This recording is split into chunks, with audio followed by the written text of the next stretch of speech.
Hello, this is Harry ng Kabataan Reformers Project. Ito po ang ating unang episode ng ating video Bible study series ng John chapter 1 verses 1 to 18.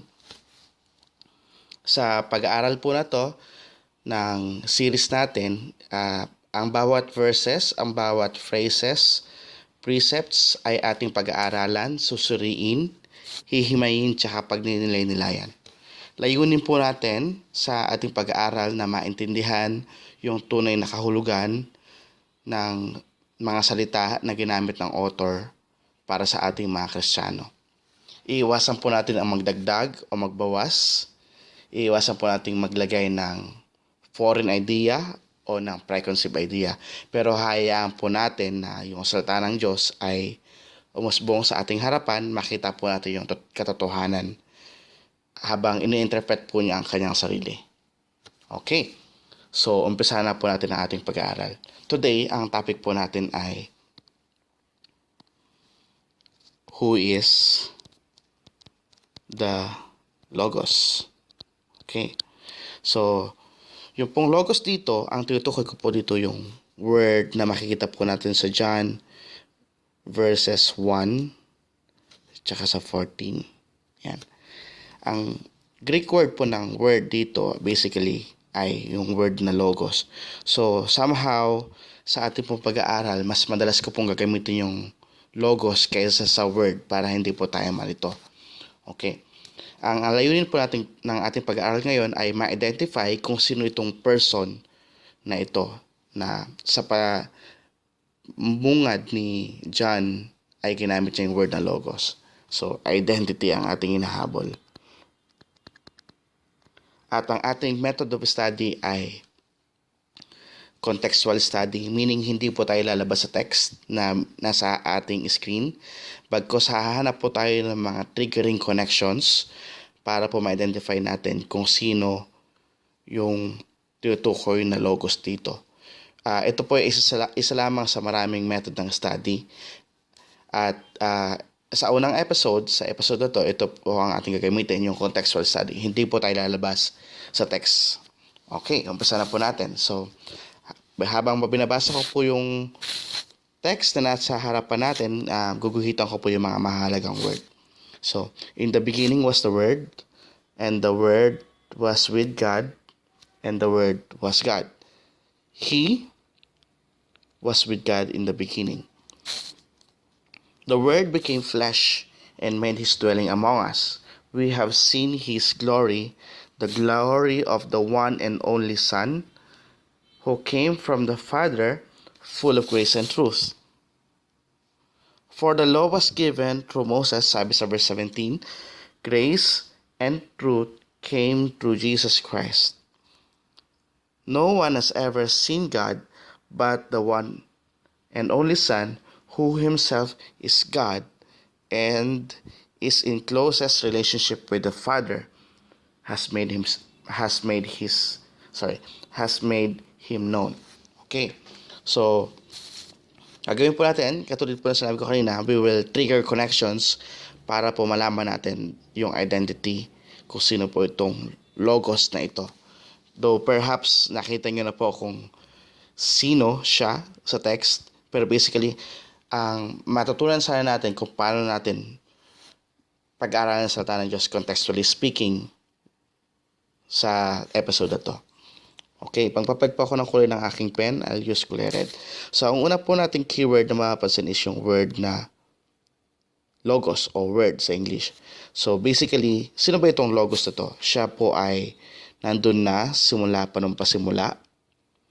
Siya ay kasama ng Diyos. At siya ay Diyos. Sa verse 2, niliwanag po ito ulit ni John. Pero po, gumamit na po siya ng pronoun. Himbis na word ang ginamit niya, gumamit na po siya ng pronoun na he. At dito po nilinaw niya na itong logos na to ay kasama ng Diyos simula pa nung pasimula. Now, sa verse 14, makita po natin na ginamit po ulit yung word na logos at nagdagdag po siya ng activity ng logos dito. So, dito kanina, kasama siya ng Diyos, simula pa nung pasimula. At siya ay Diyos. Dito naman, sa verse 14, pinapakita na itong nasa pasimula, nakasama ng Diyos, na Diyos ay nagkatawang tao. At tumira kasama natin. Definitely mga kapatid, alam ko na may nakikita na kayo dito sa ating pinag-uusapan at natutukoy nyo na kung sino siya. Pero dito pinapakita ko yung mga bagay na dapat hindi na lumalampas sa ating mga mata. Yan. Tuloy natin sa verse 14. Itong logos na to ay nagkatawang tao at tumira kasama natin sa lupa. Nagkatawang tao siya. At dito sabi ni John, kasama ng iba sigurong disciple, kasi we ang ginamit niya, nakikita nila yung kanyang glory. At dito sinasabi, yung glory na to ay glory ng nag-iisang anak. Anak nino ng Father. Yan. At dito, maaari natin tukuyin na yung Father na to ay yung God dito na tinutukoy. Again, hindi pa po ako gagamit ng cross-reference. Inireserve ko po yung cross-reference natin sa susunod nating lesson sa episode 2. Right now, tutok lang muna po tayo sa ating contextual study. So, ito pong word, nagkaroon po siya ng bagong designation at papalitan ko yung kulay ng aking pen. Ang bago niyang designation ay yung Son. At hindi po siya basta Son. Hindi po siya katulad natin na mga sons and daughters of Christ, God. Pero siya ay Son that is only and one, who came from the Father. Yan. Kung kanina po nagbigay na ako agad ng idea na itong Father na ito ay tumutukoy sa God na ito, mamaya po makikita natin kung bakit ko ginawa yun. Pero itong Son na to, kanina siya ay nakasama na in the beginning, siya ay kasama na ni Lord in the beginning nga, katulad ng bagit ko, at siya ay Diyos, nagkatawang tao siya at tumira siya sa lupa kasama nitong mga apostol na to. At itong persona na tinutukoy natin na Son, meron pa siyang isang katangian. Siya ay puno ng biyaya at katotohanan. So, dalawa na. Meron tayong tinatawag na logos. Nalagdagan yung kanyang designation. Ang kanyang designation nito ay Son.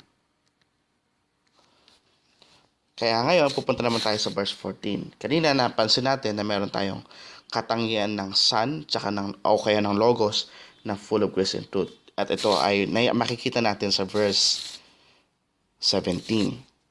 Sabi ito, for the law was given through Moses,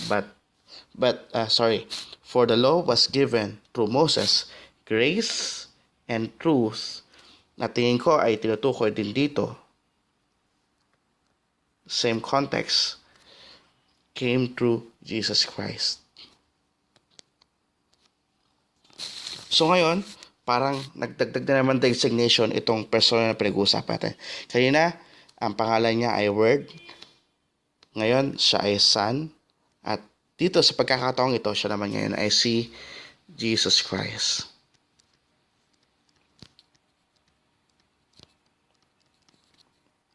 Medyo maliwanag na mga kapatid.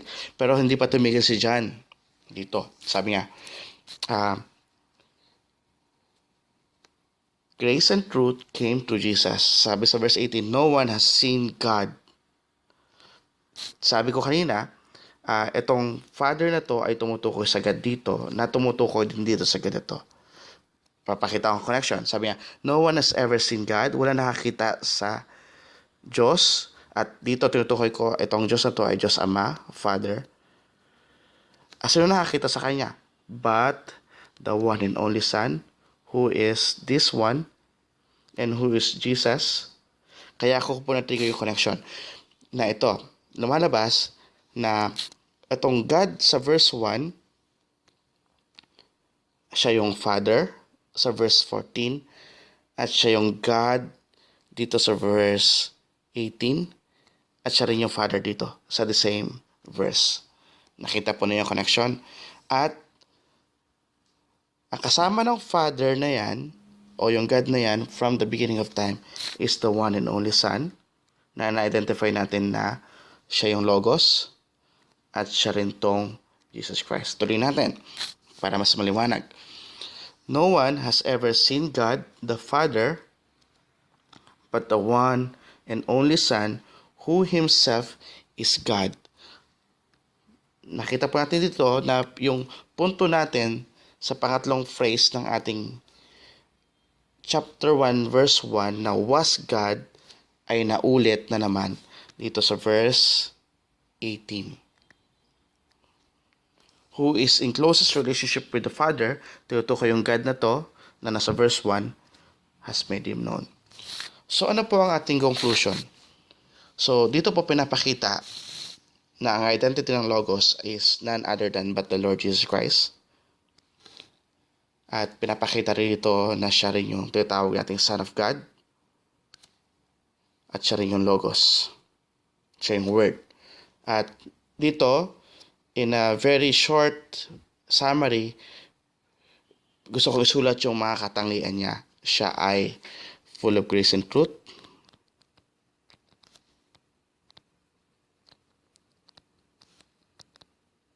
Siya ay co-existent with God.